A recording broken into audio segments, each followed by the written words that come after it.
Yeah. Thank you, Mr. Speaker. Next question, the member for Toronto Centre. Thank you, Speaker. My question is to the Premier. I want to read two recent headlines within the last 24 hours. Headline number 1, Doug Ford is looking to cut costs in healthcare spending, documents show.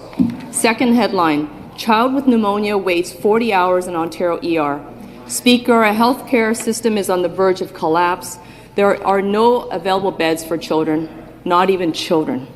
Why is the government cutting even more funding when every Ontarian is crying and asking you to do what it takes to solve the healthcare crisis? I'm going to remind the member that we refer to other members by their ministerial title or their riding as applicable, not by their name. Minister of Health.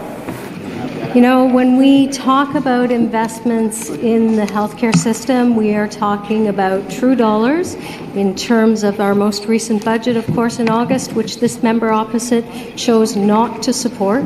We invested an additional $5 billion in our healthcare system. We have already added 3,500 new hospital beds in the province of Ontario. We will continue to work with all of our partners in hospital, in primary care, in public health units. But let me assure the member opposite and the people of Ontario that our government is making the investments that, bluntly, the Liberal government and the NDP government before did not do. Thank you. A supplementary question. Thank you again, Speaker. My question is again to the Premier. I recently heard from my constituent Derek, who told me, I work as a pediatric emergency nurse at Sick Kids Hospital. I love my job, he says, and I do this even before the pandemic, and I would be paid a reasonable wage if I could and live in this city. I will work until my body tells me not to.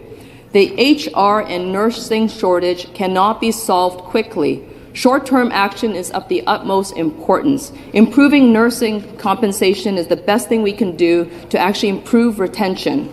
This government has been in power for almost 5 years, enough time to solve just about any problem. Will this government admit that Bill 124 is driving the remaining number of nurses out of the province? Thank you. Minister of Health. You know, I respectfully have to disagree. There are some things that we have done and can do quickly. One of those things is through the College of Nurses of Ontario, directing them to say when people have applied who are internationally trained, get those assessments done and get them into the system quickly. We've seen that. Historic numbers are already practicing in their province. You know, the member opposite talked about Sick Kids, pediatric nurse. Absolutely incredible work that Sick Kids are doing. You know what they're doing right now? They're training. Those Sick Kids nurses are training other community health nurses. Sick Kid doctors are training and explaining how to deal with RSV so that community hospitals will have that same depth of experience and care and compassion that we see every single day in our hospitals across Ontario.